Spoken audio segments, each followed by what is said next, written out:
Hi guys, welcome back. This is Nazneen, and today we're going to talk about a couple of ways in which you can figure out if somebody has a narcissistic personality when you first get to know them. And since I have been around so many, I feel like I have a PhD. I actually heard one of my clients say this. He literally feels like I have a PhD in this personality. Now, this is not to shame or blame anybody. And also, by the way, the word narcissism or narcissistic personality, it's such a broad, such a big spectrum. And so there's so many different types of personalities, branches that goes under this one word. And so I don't want to generalize and say that all narcissistic people are just like this, because that's definitely not true.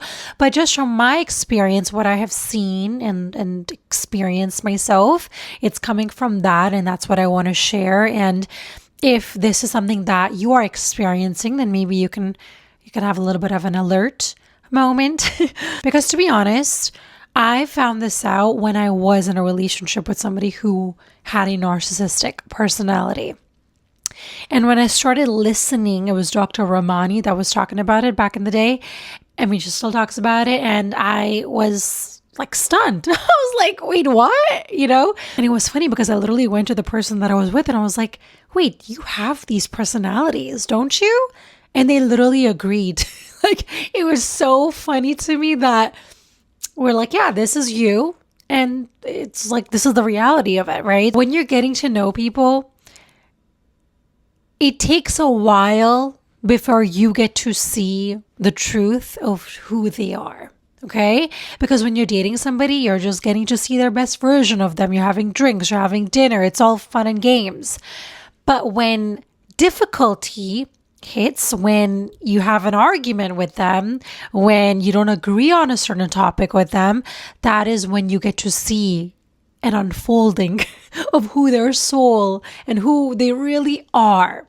And so I just want to get into this before, I like to ramble. Some people might have couple of the traits, while others can have a narcissistic personality disorder.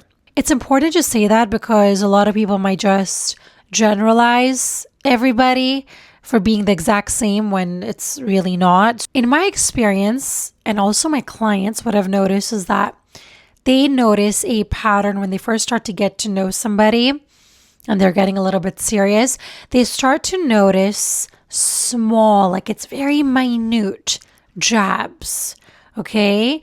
And you might not even notice it because you're going to be like, oh, it's so cute, or he really loves me, or oh, jealousy. It's just, that means he really, really cares for me because he's jealous. And you might see it in a very endearing way, in a charming way, because one thing you need to know about them is that they're very likable people.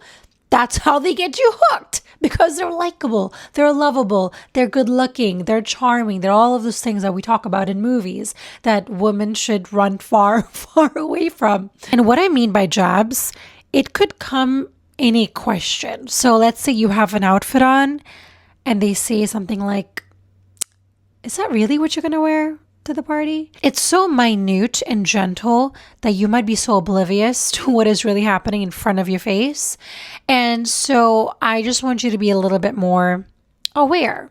Don't be crazy about it, but just be a little bit aware. Secondly, how long does it take for you guys to settle an argument or a disagreement? Because this is what I noticed with a couple of the people that I was with and my clients as well, is that when there is a argument, usually there is a disagreement. And in the disagreement, you might be disagreeing, or you might be kind of criticizing them, not in that way, but you're basically saying, hey, the way that you behaved at the party, it really hurt me. Somebody with that disorder, it's going to come across as a criticism. You're not going to mean it that way because you literally are sharing a feeling, an emotion that came out of that experience, right? So they are not going to take it that well. And in the end, it's going to take a long time for you guys to come to a solution. And instead of taking accountability, even if they didn't really mean it that way, but taking accountability for how they made you feel, that is going to be a very, very, very difficult task for them to do, okay? And so they might turn it around a little bit on you and give you a little bit of weight. And because you might be a people pleaser, because a lot of narcissists, the personality or their traits, I'm just going to say narcissist because it's just the easiest way to say it. They're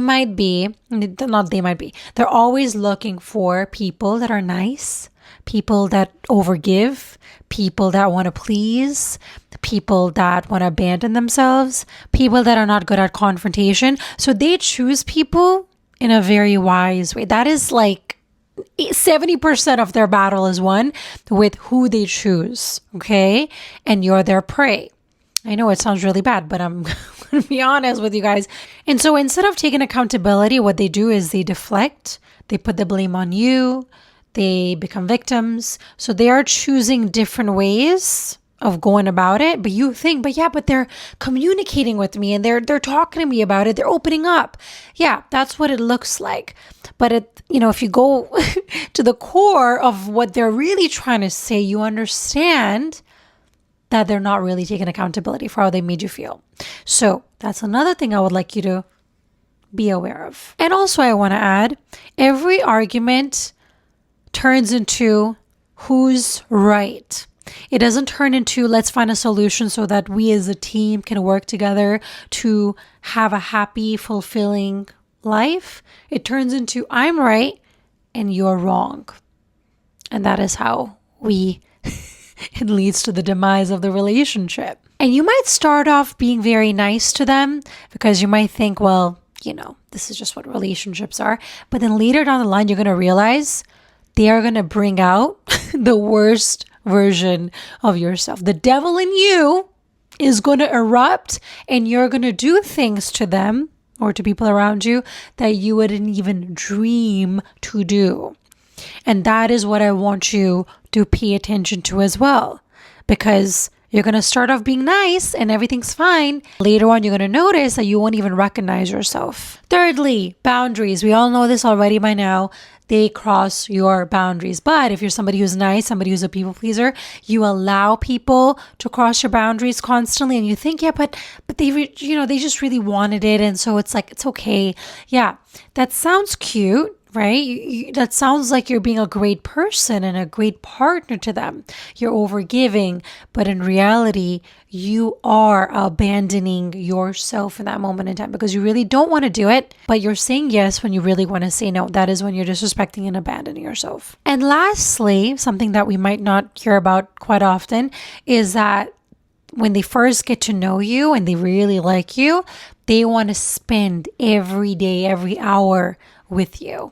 And the reason they want to do this is they want to get all the information into them. They want to know you so freaking well that even you get confused at who the hell you are. And I remember a long time ago, I had this relationship, and I think I spoke about this before, where he would constantly want to spend time with me. He would want to call me all the time. And I'm just like, bro, like I need a second. And when I asked for space, he would lose his shit. And so that is a red flag. And we might think, oh, but he just wants to spend time with me. He really loves me. No, sweetie. No. Sometimes that could be the case, but we need to look at other things. But for the most part, when you ask somebody for space and they make you feel bad about it, that's not a good sign, okay? Well, those were some of the ones that I wanted to share with you all. If you guys have any, put it down below. I would love to know more. I love helping you guys out. So thank you guys so much for watching. I love you guys so much, and I'll see you guys on the next one.